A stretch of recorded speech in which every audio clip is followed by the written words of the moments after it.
بسم اللہ الرحمن الرحیم۔ بخاری شریف کی حدیث نمبر 430۔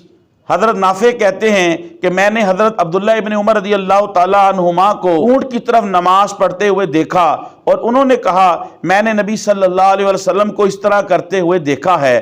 محترمین حضرات، اس حدیث شریف کے اندر بیان کیا گیا کہ حضرت عبداللہ ابن عمر اونٹ کی طرف منہ کر کے نماز پڑھ رہے تھے، اور سنن ترمذی کی روایت ہے جس کا مفہوم یہ ہے کہ حضور صلی اللہ علیہ وسلم نے فرمایا بکریوں کے باڑے میں نماز پڑھو اور اونٹوں کے بیٹھنے کی جگہ میں نماز نہ پڑھو۔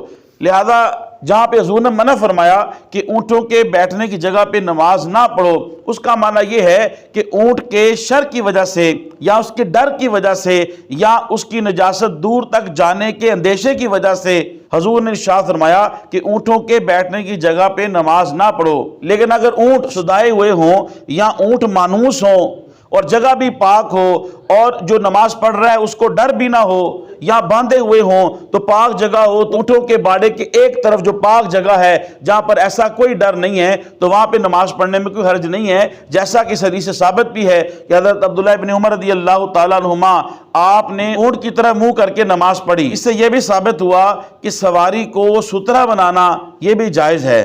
محترمین حضرات، تبلیغ دین کی نیت سے حدیث شریف کے اس درس کو زیادہ سے زیادہ لوگوں تک پہنچانے کے لیے میرے اس ویڈیو کو شیئر کریں۔ اللہ پاک آپ کو جزائے خیر دے۔ السلام علیکم ورحمۃ اللہ وبرکاتہ۔